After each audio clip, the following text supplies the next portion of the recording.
Good evening friends. ಇವತ್ತಿನ ಪ್ರಚಲಿತ ಘಟನೆಗಳು, ಪ್ರಜಾವಾಣಿ, ವಿಜಯವಾಣಿ ಮತ್ತು ವಿದ್ಯಾರ್ಥಿ ಮಿತ್ರ ಪೇಪರಲ್ಲಿ ಏನೇನು ಬಂದಿದೆ ಅಂತ ನಾವು ಡಿಸ್ಕಸ್ ಮಾಡೋಣ. Let start. ಫಸ್ಟ್ ಟಾಪಿಕ್ ನಾವು ಇವತ್ತು ಡಿಸ್ಕಸ್ ಮಾಡೋದು ಸ್ಟೀಲ್ ಬ್ರಿಡ್ಜ್ ಯೋಜನೆ ರದ್ದು. ಸ್ಟೀಲ್ ಬ್ರಿಡ್ಜ್ ಉಕ್ಕಿನ ಮೇಲ್ಸೇತುವೆ, ಇದು ಬೆಂಗಳೂರಿನಲ್ಲಿ ನಿರ್ಮಾಣವಾಗಬೇಕಾಗಿತ್ತು. ಅದು ಚಾಳುಕ್ಯ ಸರ್ಕಲ್ ಇಂದ ಹೆಬ್ಬಾಳದವರೆಗೆ ನಿರ್ಮಾಣವಾಗಬೇಕಾಗಿತ್ತು. ಇದು ಈಗ ರದ್ದು ಮಾಡಿದ್ದಾರೆ ಸಿಎಂ ಸಿದ್ದರಾಮಯ್ಯವರು ಅಂತ ಬೆಂಗಳೂರು ನಗರ ಅಭಿವೃದ್ಧಿ ಸಚಿವ KG ಜಾರ್ಜ್ ಅವರು ಮಾಧ್ಯಮಗಳಿಗೆ ತಿಳಿಸಿದರಂತೆ. ಈ ಸ್ಟೀಲ್ ಬ್ರಿಡ್ಜ್ ಯೋಜನೆ ಅಂದರೆ ಏನು ಅಂತ ತಿಳ್ಕೊಳ್ಳೋಣ ನಾವು. ಸ್ಟೀಲ್ ಬ್ರಿಡ್ಜ್ ಯೋಜನೆ ಇದು ಈ BS ಯಡಿಯೂರಪ್ಪ ಅವರ ಸರ್ಕಾರ ಅಂದ್ರೆ ಅವರು CM ಇದ್ದಾಗ ಅವಾಗ ಈ ಸ್ಟೀಲ್ ಬ್ರಿಡ್ಜ್ ಯೋಜನೆಯ ಪ್ರಸ್ತಾವನೆ ಆಗಿತ್ತು. ಮೊದಲನೇದಾಗಿ ಅದು 2010ರಲ್ಲಿ.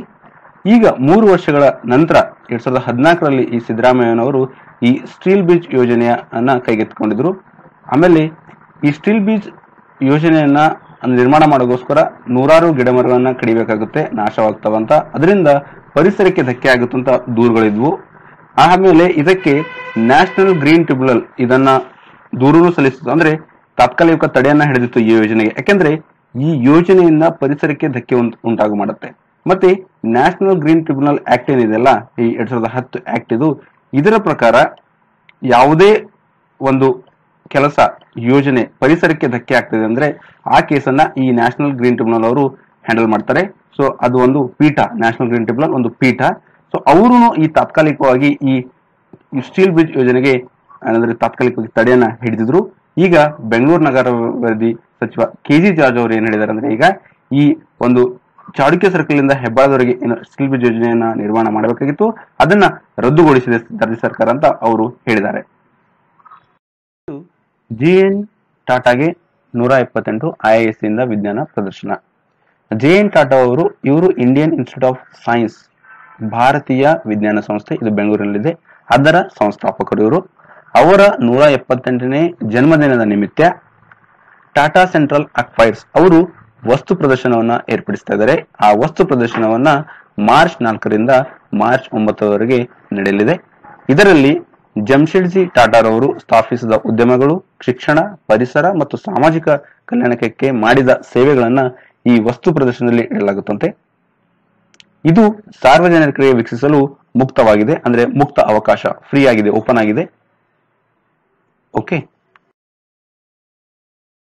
ಮಾರ್ಚ್ 4ಕ್ಕೆ ಬೆಂಗಳೂರಿನಲ್ಲಿ ಬಸ್ ಭಾಗ್ಯ ಬೇಕು ಅಭಿಯಾನ. ಬೆಂಗಳೂರಿನಲ್ಲಿ ಮಾರ್ಚ್ 4ಕ್ಕೆ ಬಸ್ ಭಾಗ್ಯ ಬೇಕು ಅನ್ನೋ ಒಂದು ಅಭಿಯಾನ ನಡೆಸ್ತಾ ಇದ್ದಾರೆ. ಆ ಅಭಿಯಾನದ ಅಡಿ ಈಗ ಅಂದ್ರೆ ಈ ಬಾರಿಯ ಕರ್ನಾಟಕ ಸರ್ಕಾರದ ಬಜೆಟ್ ಅನ್ನ ಮಾರ್ಚ್ 15ಕ್ಕೆ ಮಂಡಿಸಬೇಕಂತ ನಿಗದಿಪಡಿಸಿದರೆ, ಅವತ್ತಿನ ದಿನ ಅಂದ್ರೆ ಈ ಬಜೆಟ್ ನಲ್ಲಿ, ಈ ವರ್ಷದ ರಾಜ್ಯ ಸರ್ಕಾರದ ಬಜೆಟ್ ನಲ್ಲಿ ಕನಿಷ್ಠ ಈ BMTCಗೆ 1,000 ಕೋಟಿ ರೂಪಾಯಿನ ಮೀಸಲಾಡಿ ಇರಬೇಕಂತ ಒತ್ತಾಯಿಸ್ತಾ ಇದ್ದಾರೆ. ಯಾಕೆಂದ್ರೆ ಬೆಂಗಳೂರಿನಲ್ಲಿ ಬಸ್ ನಿಲ್ದಾಣಗಳಲ್ಲಿ ತಂಗುದಾಣ ಕರೆಕ್ಟ್ ಆಗಿ ನಿರ್ಮಾಣ ಇಲ್ಲ, ಮತ್ತೆ ಪ್ರಯಾಣ ದರ ಜಾಸ್ತಿ ಇದೆ, ಅಗತ್ಯಕ್ಕೆ ತಕ್ಕಷ್ಟು ಬೇಕಾದ ಬಸ್ಗಳನ್ನು ಇಲ್ಲ. ಆಮೇಲೆ BMTC ನೌಕರಿಗೆ ಬಾಕಿ ಇರುವ ಮೊತ್ತವನ್ನು ವಾಪಸ್ ಪಡೆಯಬೇಕು. ಈ ತರ ಹಲವಾರು ಬೇಡಿಕೆಗಳನ್ನ ಇಡ್ತಾ ಇದ್ದಾರೆ ಈ ಬಸ್ ಭಾಗ್ಯ ಅಭಿಯಾನದಡಿ. ಮತ್ತೆ ಬೆಂಗಳೂರಿನಲ್ಲಿ ನೀವು ಜೀವನ ಮಾಡಬೇಕಂದ್ರೆ ಕನಿಷ್ಠ ನಿಮಗೆ 20,000 ರೂಪಾಯಿ ಬೇಕು. ಆದ್ರೆ ಲಕ್ಷಾಂತರ ಜನ ಅಲ್ಲಿನವರು 4-5 ಸಾವಿರ ರೂಪಾಯಿ ಅಷ್ಟೇ ತಿಂಗಳಿಗೆ ಗಳಿಸ್ತಾರೆ. ಅದರಿಂದ ಮತ್ತೆ ಇನ್ನೊಂದೇನಂದ್ರೆ, ಈ BMTC ಅವರು ಬಸ್ ಚಾರ್ಜು 1,000 ರೂಪಾಯಿ ಚಾರ್ಜ್ ಮಾಡ್ತಾರೆ ತಿಂಗಳಿಗೆ. ಇದರಿಂದ 4-5 ಸಾವಿರ ರೂಪಾಯಿ ಆದಾಯ ಇರುವ ತಿಂಗಳಿಗೆ ಜನ ಅವ್ರಿಗೆ ತುಂಬಾ ಕಷ್ಟ ಆಗುತ್ತೆ. ಅದಕ್ಕೋಸ್ಕರ BMTC ಅವರು ಪ್ರಯಾಣ ದರ ಕಡಿಮೆ ಮಾಡಬೇಕು, ಮತ್ತೆ ತಂಗುದಾಣ ನಿರ್ಮಾಣಗಳು ಮಾಡಬೇಕು ಬಸ್ ನಿಲ್ದಾಣದಲ್ಲಿ.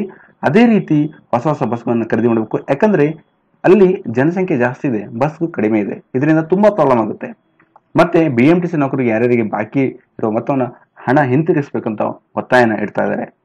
ಯಾಕಂದ್ರೆ ನೋಡಿ, ನಮ್ಗೆ ನಮ್ಮ ಜೀವನದಲ್ಲಿ ಆಹಾರ ಮತ್ತು ಹಾಲು ಹೇಗೆ ನಮಗೆ ಅವಶ್ಯಕತೆ ಇದೆಯೋ ನಮ್ಮ ಜೀವನಕ್ಕೆ, ಅದೇ ರೀತಿ ಉತ್ತಮ ಶಿಕ್ಷಣ, ಕೆಲಸ ಮತ್ತೆ ಉತ್ತಮ ಆರೋಗ್ಯ ವ್ಯವಸ್ಥೆಗೆ ಸಾರಿಗೆ ವ್ಯವಸ್ಥೆನೂ ಬಹಳ ಮುಖ್ಯ ಇದೆ.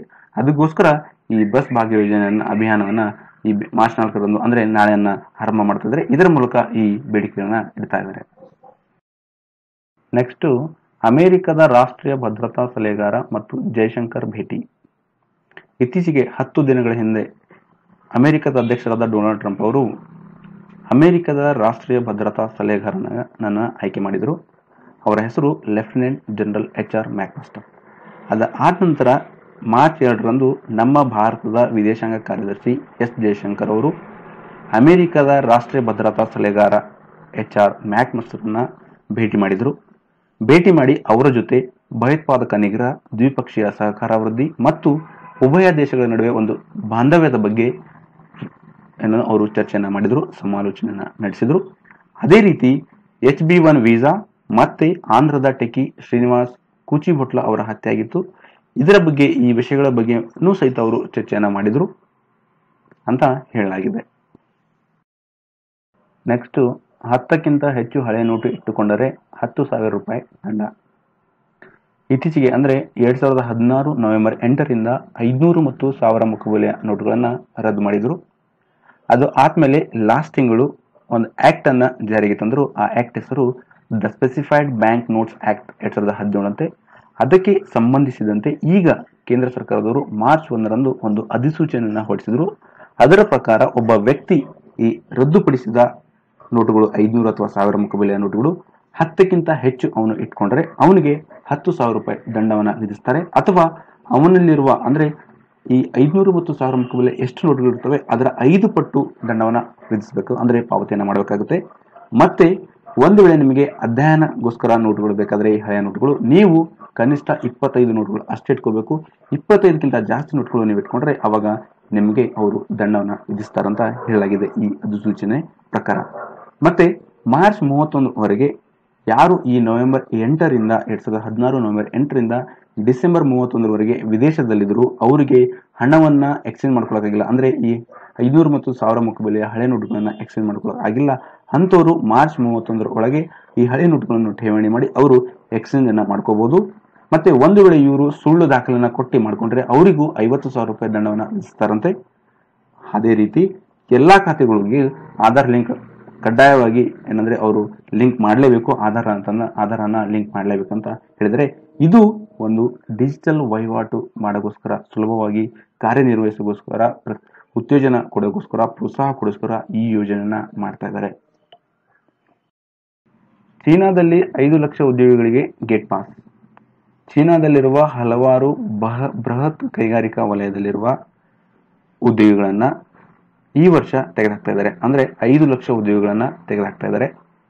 ಯಾಕಂದ್ರೆ ದೇಶದಲ್ಲಿ ಏನು ಉಕ್ಕು ಉತ್ಪಾದನೆ ಆಗುತ್ತೆ, ಸ್ಟೀಲ್ ಉತ್ಪಾದನೆ ಆಗುತ್ತೆ, ಅದರಲ್ಲಿ ಅರ್ಧಕ್ಕಿಂತ ಜಾಸ್ತಿ ಉತ್ಪಾದನೆ ಮಾಡೋರು ಚೀನಾದವರು. ಆದರೆ ಅಂತಾರಾಷ್ಟ್ರೀಯ ಮಟ್ಟದಲ್ಲಿ ಉಕ್ಕಿನ ಬೇಡಿಕೆ ಕಡಿಮೆ ಆಗ್ತದೆ. ಇದರಿಂದ ಅರ್ಧದಷ್ಟು ಹೆಚ್ಚಿನ ಒಂದು ಉಕ್ಕು ವೇಸ್ಟ್ ಆಗ್ತಾ ಇದೆ. ಅದು ಮತ್ತೆ ಈ ಉಕ್ಕು ವೇಸ್ಟ್ ಆಗ್ತಾ ಇರೋದ್ರಿಂದ ಚೀನಾ ದೇಶದ ಆರ್ಥಿಕ ವ್ಯವಸ್ಥೆಯ ಬೆಳವಣಿಗೆ ಕುಂಠಿತವಾಗ್ತಾ ಇದೆ. ಅದಕ್ಕೋಸ್ಕರ ಅಲ್ಲಿ ಕೆಲಸ ಮಾಡುವ ಉದ್ಯೋಗಿಗಳನ್ನ ಕಡಿಮೆಯನ್ನ ಮಾಡಲಾಗ್ತದೆ. ಅಂದ್ರೆ 5 ಲಕ್ಷ ಉದ್ಯೋಗಿಗಳನ್ನ ಈ ವರ್ಷ ಕೆಲಸದಿಂದ ತೆಗೆಯಲು ನಿರ್ಧಾರ ಮಾಡಲಾಗಿದೆ ಅಂತೆ.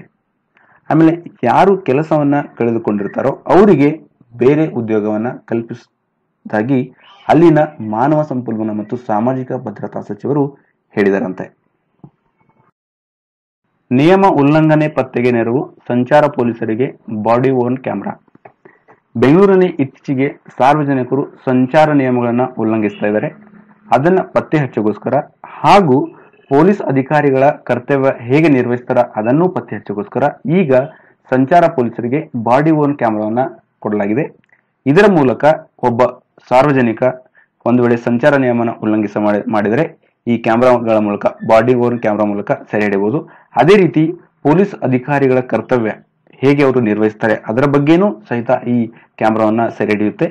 ಮತ್ತು ಒಬ್ಬ ವ್ಯಕ್ತಿ ಅಂದ್ರೆ ಈಗ ಚಾಲಕನು ಮದ್ಯ ಸೇವಿಸಿ ಚಾಲನೆ ಮಾಡಬೇಕಾದ್ರೆ ಈ ಪೊಲೀಸರು ತಪಾಸಣೆ ಮಾಡ್ತಾರೆ. ಆ ತಪಾಸಣೆ ಮಾಡುವ ಸಂದರ್ಭದಲ್ಲಿ ಈ ಚಾಲಕರು ಕುಡಿದ ಒಂದು ಅಮಲಿನಲ್ಲಿ ಅವರು ಗಲಾಟೆಯನ್ನ ಮಾಡ್ತಾರೆ. ಅಂತ ಸಮಯದಲ್ಲಿ ಯಾವ ರೀತಿ ಅವರು ವರ್ತನೆ ಮಾಡ್ತಾರೆ ಅದನ್ನು ಸಹಿತ ಈ ಕ್ಯಾಮೆರಾಗಳಿಂದ ಸೆರೆ ಹಿಡಿದು ಇದರ ದತ್ತಾಂಶ ಸಂಚಾರ ನಿಯಂತ್ರಣ ಕೊಠಡಿ ಅಂದ್ರೆ ಟ್ರಾಫಿಕ್ ಕಂಟ್ರೋಲರ್ ರೂಮ್ ನಲ್ಲಿ ಅಲ್ಲಿರುವ ಒಂದು ಕಂಪ್ಯೂಟರ್ನಲ್ಲಿ ಸಂಗ್ರಹಣೆ ಆಗುತ್ತೆ. ಅದರ ಮುಖಾಂತರ ಅಧಿಕಾರಿಗಳ ಒಂದು ಕೆಲಸದಲ್ಲಿ ನಿಯಂತ್ರಣ ಮತ್ತೆ ಟ್ರಾನ್ಸ್ಪರೆನ್ಸಿಯನ್ನ ತರಬಹುದು ಈ ಯೋಜನೆ ಮೂಲಕ ಅಂತ ಹಿರಿಯ ಅಧಿಕಾರಿಗಳು ತಿಳಿಸಿದ್ದಾರೆ. ಹಾಯಿ ದೋಣಿಯಲ್ಲಿ ವಿಶ್ವ ಪರ್ಯಟನೆ. ಹಾಯಿ ದೋಣಿ ಅಂದ್ರೆ ಸೇಲ್ ಬೋಟ್. ಈ ಸೇಲ್ ಬೋಟ್ ನಲ್ಲಿ ವಿಶ್ವವನ್ನ ಪರ್ಯಟನೆ ಮಾಡೋಗೋಸ್ಕರ ಭಾರತೀಯ ನೌಕಾಪಡೆಯ ಮಹಿಳಾ ತಂಡವೊಂದು ಸಿದ್ಧವಾಗಿದೆ. ಈ ಮಹಿಳಾ ತಂಡದ ನೇತೃತ್ವವನ್ನ ಲೆಫ್ಟಿನೆಂಟ್ ಕಮಾಂಡರ್ ವರ್ತಿಕಾ ಜೋಶಿ ಅವರು ವಹಿಸಿಕೊಂಡಿದ್ದಾರೆ. ಅದರಲ್ಲಿ 6 ಜನರಿದ್ದಾರೆ. ಈ ಹಾಯಿ ದೋಣಿಯಲ್ಲಿ ವಿಶ್ವ ಪರ್ಯಟನೆ ಮಾಡೋಗೋಸ್ಕರ ಇದು ಒಂದು ಸಾಹಸದ ಕಾರ್ಯವನ್ನು ಮಾಡೋಗೋಸ್ಕರ ಇಂಡಿಯನ್ ನೇವಿ ಸೈಲ್ ವೋಯೇಜರ್ ಅವರು ಒಂದು ಸರಣಿಯ ಹಾಯಿದೋಣಿಯನ್ನ ರೆಡಿ ಮಾಡಿದರೆ ಅದರ ಹೆಸರು ತಾರಿಣಿ ಅಂತ. ಈ ತಾರಿಣಿ ಹಾಯಿದೋಣಿ ಇದೆಯಲ್ಲ, ಇದು ಎರಡನೇ ದೋಣಿ, ಅಂದ್ರೆ INSVಯ ಎರಡನೇ ಸರಣಿಯ ದೋಣಿ ಇದು. ಈ ಸರಣಿ ಏನು ಎರಡನೇ ದೋಣಿ ಇದೆಯಲ್ಲ, ಇದನ್ನ ಫೆಬ್ರವರಿ 18ರಂದು ನೌಕಾಪಡೆ ಸೇವೆಗೆ ಸೇರ್ಪಡೆ ಮಾಡಲಾಗಿದೆ. ಈ INSV ತಾರಿಣಿಯನ್ನ ನೆದರ್ಲ್ಯಾಂಡ್ನಲ್ಲಿ ವಿನ್ಯಾಸವನ್ನು ಮಾಡಲಾಗಿದೆ ಮತ್ತು ದೋಣಿಯನ್ನು ಗೋವಾದ ದಿವಾರ್ನಲ್ಲಿನ ಹಡಗುಕಟ್ಟೆಯಲ್ಲಿ ಅಕ್ವಾರಿಸ್ ಶಿಪ್ಯಾರ್ಡ್ ಕಂಪನಿಯನ್ನ ನಿರ್ಮಿಸಲಿದೆ. ಅಂದ್ರೆ ಅಕ್ವಾರಿಸ್ ಶಿಪ್ಯಾರ್ಡ್ ಕಂಪನಿಯವರು ನಿರ್ಮಾಣ ಮಾಡಿದಾರಂತೆ. ಈ INS ತಾರಿಣಿ ಏನಿದೆಯಲ್ಲ, ಆ ಹಾಯಿದೋಣಿಯಲ್ಲಿ ಭೂಮಿಯ ಯಾವುದೇ ಭಾಗದಿಂದ ಯಾವುದೇ ಭಾಗಕ್ಕೆ ಸಂಪರ್ಕ ಕಲ್ಪಿಸುವುದಕ್ಕೋಸ್ಕರ ಒಂದು ಉಪಗ್ರಹ ಆಧಾರಿತ ಫೋನ್ ವ್ಯವಸ್ಥೆಯನ್ನ ಒಳಗೊಂಡಿದೆ. ಈ ಹಾಯಿದೋಣಿಯಲ್ಲಿ ಟೋಟಲ್ ಆಗಿ 6 ಹಾಯಿಗಳಿವೆ. ಮತ್ತೆ ಈ ಹಾಯಿ ಕಂಬದ ಎತ್ತರ 25 ಮೀಟರ್. ಇದು ಕೇಪ್ಟೌನ್ ಅಲ್ಲಿ ತಯಾರು ಮಾಡಲಾಗಿದಂತೆ. ಈ INSVಯ ಏನು ಎರಡನೇ ಸರಣಿಯ ಹಾಯಿದೋಣಿ ಇದೆಯಲ್ಲ, ಇದು ಇವಾಗ ನೌಕಾಪಡೆಗೆ ಸೇರ್ಪಡೆ ಮಾಡಲಾಗಿದೆ. ಆದರೆ 2016ರಲ್ಲಿ INSVದ ಮೊದಲನೇ ಸರಣಿಯ ಒಂದು ಹಾಯಿದೋಣಿ, ಅದರ ಹೆಸರು ಮಹಾದಾಯಿ ಹಾಯಿದೋಣಿ, ಅದು ಸಮುದ್ರಯಾನ ನಡೆಸಿದಂತೆ. ಆ ಸಮುದ್ರಯಾನ ಫಸ್ಟ್ ವಿಶಾಖಪಟ್ಟಣದಿಂದ ಗೋವಾಕ್ಕೆ, ಗೋವಾದಿಂದ ಮಾರಿಯಸ್ಗೆ, ಮಾರಿಯಸ್ನಿಂದ ಮತ್ತೆ ಗೋವಾಕ್ಕೆ, ಗೋವಾದಿಂದ ಕೇಪ್ಟೌನ್ಗೆ ಸಮುದ್ರಯಾನವನ್ನ ಕೈಗೊಂಡಿತ್ತಂತೆ. ಅದು 2016ರಲ್ಲಿ. ಓಕೆ, ಇದರ ಬಗ್ಗೆ ನಾನು ಮೊದಲು ಡಿಸ್ಕಸ್ ಮಾಡಿದ್ದೀನಿ, ಮತ್ತೆ ಒಂದು ಕ್ವಶನ್ ಅನ್ನು ಡಿಸ್ಕಸ್ ಮಾಡಿದ್ದೀನಿ. ಅದು ಬೇಕಾದ್ರೆ ಹಿಂದಿನ ವಿಡಿಯೋಗಳಲ್ಲಿ ನೀವು ನೋಡ್ಕೊಡ್ರಿ.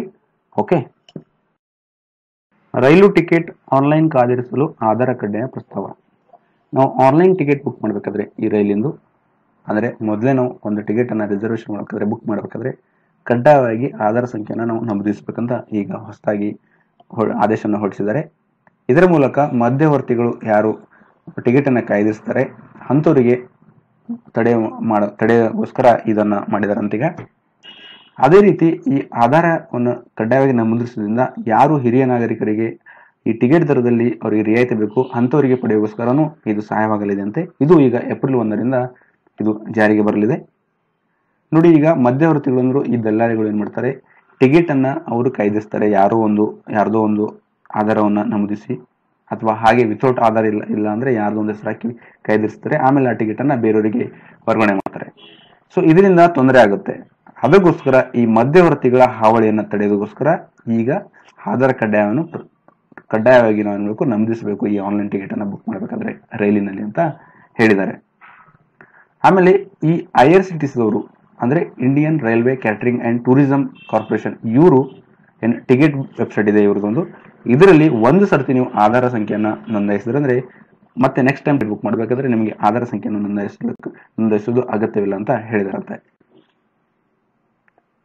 ಅನ್ನಭಾಗ್ಯ ಯೋಜನೆ, ನಮ್ಮ ಕರ್ನಾಟಕ ಸರ್ಕಾರದ ಅನ್ನಭಾಗ್ಯ ಯೋಜನೆ ಮತ್ತೆ ಈ ಪಡಿತರ ಸೇವಾ ಸೌಲಭ್ಯಗಳನ್ನು ನಾವು ಪಡೆಯುವುದಕ್ಕೋಸ್ಕರ ಈಗ *161# ಮೊಬೈಲ್ ಸಂಖ್ಯೆಯನ್ನ ನಾವು ಕರೆ ಮಾಡಿದಾಗ ನಮಗೆ ಅಲ್ಲಿ ಸೂಚನೆಗಳು ಬರ್ತವೆ ಕನ್ನಡ ಮತ್ತು ಇಂಗ್ಲಿಷ್ನಲ್ಲಿ.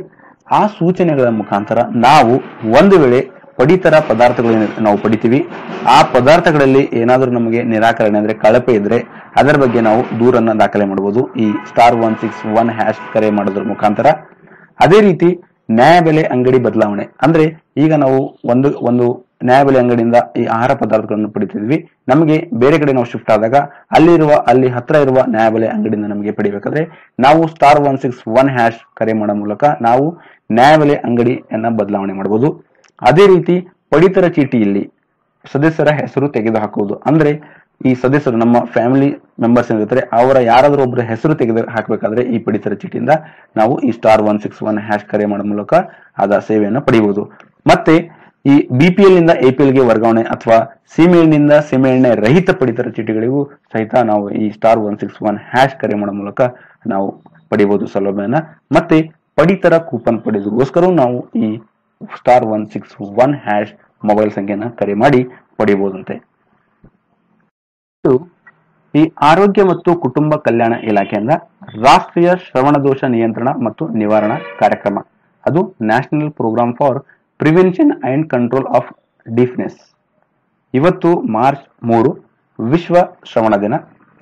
ಮತ್ತೆ ಈ ರಾಷ್ಟ್ರೀಯ ಶ್ರವಣದೋಷ ನಿಯಂತ್ರಣ ಮತ್ತು ನಿವಾರಣಾ ಕಾರ್ಯಕ್ರಮ, ಅದು NPPCD National Programme for Prevention and Control of Deafness. ಇದರ ಉದ್ದೇಶಗಳು ಏನಂದ್ರೆ ಗಾಯ ಅಥವಾ ರೋಗದಿಂದ ನಾವು ಉಂಟಾಗುವ ಕಿವುಡುತನ ಇರುತ್ತೆ, ಅದನ್ನ ತಡೆಗಟ್ಟುವುದು, ಮತ್ತೆ ಕಿವುಡುತನ ಆರಂಭದಲ್ಲೇ ಗುರುತಿಸುವುದು ಮತ್ತೆ ಪರೀಕ್ಷಿಸಿ ಚಿಕಿತ್ಸೆಯನ್ನು ಪಡುವುದು, ಮತ್ತೆ ಎಲ್ಲಾ ವಯೋಮಾನದವರ ವೈದ್ಯಕೀಯ ಅಥವಾ ಶಸ್ತ್ರಚಿಕಿತ್ಸೆ ಮತ್ತು ಪುನರ್ವಸತಿಯನ್ನ ಮಾಡುವುದು, ಮತ್ತು ಕಿವುಡುತನ ಮತ್ತೆ ಅದರ ತಡೆಗಟ್ಟುವ ವಿಧಾನಗಳ ಬಗ್ಗೆ ಅವೇರ್ನೆಸ್ ಅಂದ್ರೆ ಅರಿವನ್ನ ಮೂಡಿಸುವುದು ಈ NPPCD ಕಾರ್ಯಕ್ರಮದ ಉದ್ದೇಶಗಳಂತೆ. ಮತ್ತೆ ಈ ಕಾರ್ಯಕ್ರಮದ ಅಡಿಯಲ್ಲಿ ಈಗ ಸದ್ಯದಲ್ಲಿ ನೀಡುತ್ತಿರುವ ಸೇವೆಗಳು ಉಚಿತ ತಪಾಸಣೆ, ಉಚಿತ ವೈದ್ಯಕೀಯ ಚಿಕಿತ್ಸೆ ಅಂತೆ, ಉಚಿತ ಶಸ್ತ್ರಚಿಕಿತ್ಸೆ, ಉಚಿತ ಶ್ರವಣ ಯಂತ್ರ ವಿತರಣೆ ಮತ್ತು ವಾಕ್ ಮತ್ತು ಶ್ರವಣ ಪುನಶ್ಚೇತನ.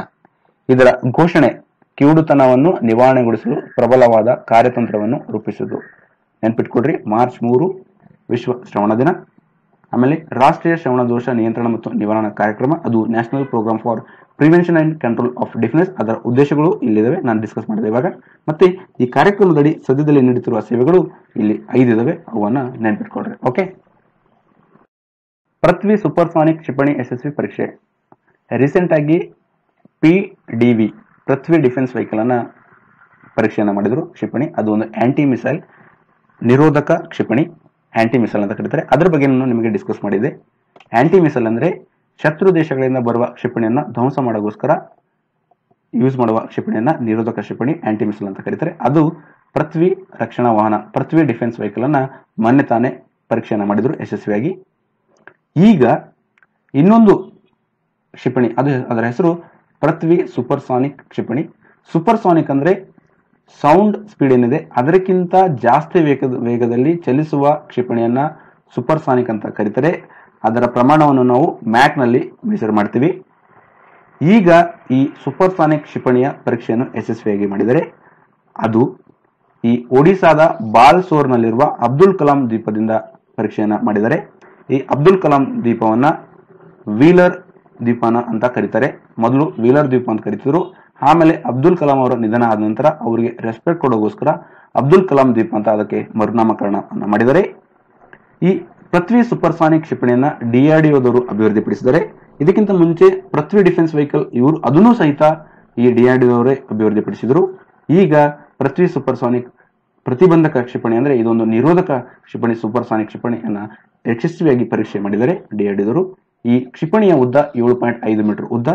ಇದು ನೇವಿಗೇಷನ್ ವ್ಯವಸ್ಥೆಯನ್ನು ಹೊಂದಿದೆ, ಅತ್ಯಾಧುನಿಕ ಕಂಪ್ಯೂಟರ್ ವ್ಯವಸ್ಥೆ, ರಡಾರ್ ವ್ಯವಸ್ಥೆ, ಎಲೆಕ್ಟ್ರೋಮೆಕ್ಯಾನಿಕಲ್ ಆಕ್ಟಿವೇಟರ್ಗಳನ್ನು ಒಳಗೊಂಡಿದೆ ಅಂತೆ.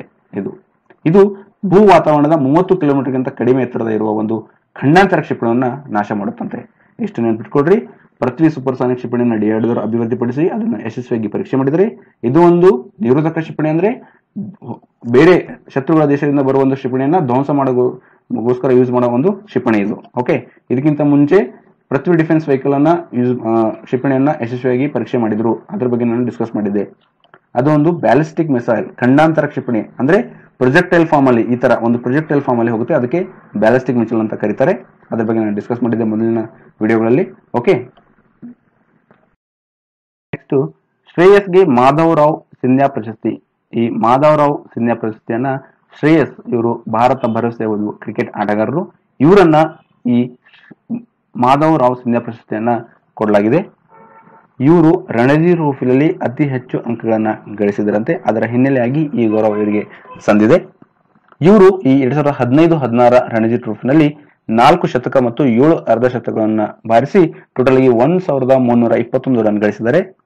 ಅದರಗೋಸ್ಕರ ಈ ರಣಜಿ ಟ್ರೋಫಿನಲ್ಲಿ ಅತಿ ಹೆಚ್ಚು ರನ್ ಗಳಿಸಿಗೋಸ್ಕರ ಅವರಿಗೆ ಮಾಧವರಾವ್ ಸಿಂಧ್ಯಾ ಪ್ರಶಸ್ತಿಯನ್ನ ದೊರಕಿದೆ ಅಂತೆ. ವಿರಾಟ್ ಕೊಹ್ಲಿಗೆ ಪಾಲಿ ಉಮ್ರಿಗರ್ ಪ್ರಶಸ್ತಿ. ಭಾರತ ತಂಡದ ನಾಯಕ ವಿರಾಟ್ ಕೊಹ್ಲಿ ಅವರಿಗೆ ಪಾಲಿ ಉಮ್ರಿಗರ್ ಪ್ರಶಸ್ತಿಯನ್ನ ದೊರೆತಿದೆ. ಇದು BCCI ನೀಡುವ ಒಂದು ಪ್ರಶಸ್ತಿ. ಪ್ರತಿ ವರ್ಷ ಈ ಪ್ರಶಸ್ತಿಯನ್ನ ನೀಡ್ತಾರೆ ಅವರು. ಈ ವರ್ಷ BCCIಯಲ್ಲಿ ಈ ಪ್ರಶಸ್ತಿಯನ್ನ ಆಯ್ಕೆ ಮಾಡೋಗೋಸ್ಕರ ಒಂದು ಆಯ್ಕೆ ಸಮಿತಿ ಇತ್ತು. ಆ ಆಯ್ಕೆ ಸಮಿತಿಯಲ್ಲಿ ರಾಮಚಂದ್ರ ಗುಹಾ ಮತ್ತು ಡಯಾನ್ ಎಡುಲ್ಜಿ ಅವರಿದ್ರು. ಅವರು ಈ ವರ್ಷ ಅಂದ್ರೆ ಈ 2015 ಮತ್ತು 2017 ಸಾಲಿನ ಈ ಗೌರವ ಪಾಲಿ ಉಮ್ರಿಗರ್ ಪ್ರಶಸ್ತಿಯನ್ನ ಕೊಹ್ಲಿ ಅವರಿಗೆ ನೀಡಲಾಗಿದೆ. ಮತ್ತೆ ದಿಲೀಪ್ ಸರ್ದೇಸಾಯಿ ಪ್ರಶಸ್ತಿಯನ್ನ ಸ್ಟಾರ್ ಸ್ಪಿನ್ನರ್ ಆದ R ಅಶ್ವಿನ್ ಅವರಿಗೆ ದೊರೆತಿದೆ. ಈ ವಿರಾಟ್ ಕೊಹ್ಲಿ ಅವರು 2011-12 ಮತ್ತು 2014-15 ಪಾಲಿ ಉಮ್ರಿಗರ್ ಪ್ರಶಸ್ತಿಯನ್ನು ಪಡೆದುಕೊಂಡಿದ್ದರು. ಈ ವರ್ಷ ಅಂದ್ರೆ 2015-16 ಸಾಲಿನ ಪ್ರಶಸ್ತಿಯನ್ನು ವಿರಾಟ್ ಕೊಹ್ಲಿ ಅವರಿಗೆ ಹೋಗಿದೆ. ಸೊ ಸತತವಾಗಿ 3ನೇ ಸರ್ತಿ ಪಾಲಿ ಉಮ್ರಿಗರ್ ಪ್ರಶಸ್ತಿಯನ್ನು ವಿರಾಟ್ ಕೊಹ್ಲಿ ಅವರು ಪಡೆದುಕೊಂಡಿದ್ದಾರೆ. ಮತ್ತೆ ಈ ಆರ್ ಅಶ್ವಿನ್ ಅವರು, ಸ್ಟಾರ್ ಸ್ಪಿನ್ನರ್ ಆರ್ ಅಶ್ವಿನ್ ಅವರು 2ನೇ ಸರ್ತಿ ಈ ದಿಲೀಪ್ ಸರ್ದೇಸಾಯಿ ಪ್ರಶಸ್ತಿಯನ್ನ ಪಡೆದುಕೊಂಡಿದ್ದಾರಂತೆ. ದೇಶದ ಮೊದಲ ಹೆಲಿಕಾಪ್ಟರ್ ನಿಲ್ದಾಣ. ದೇಶದ ಮೊದಲ ಹೆಲಿಕಾಪ್ಟರ್ ನಿಲ್ದಾಣನ ದೆಹಲಿಯಲ್ಲಿ ನಿರ್ಮಾಣ ಮಾಡಿದ್ದಾರೆ. ಅಲ್ಲಿ ಇಂದಿರಾ ಗಾಂಧಿ ಇಂಟರ್ನ್ಯಾಷನಲ್ ಏರ್ಪೋರ್ಟ್ ಇದೆ, ಅಲ್ಲಿ ಜನದ ದಟ್ಟಣೆ ಆಗ್ತಾ ಇದೆ.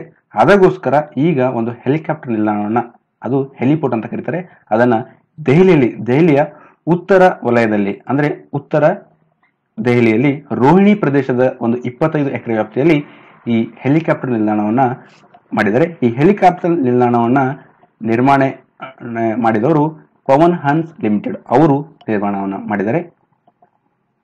ಇದಕ್ಕೆ 100 ಕೋಟಿ ರೂಪಾಯಿ ವೆಚ್ಚ ಆಗಿದೆ.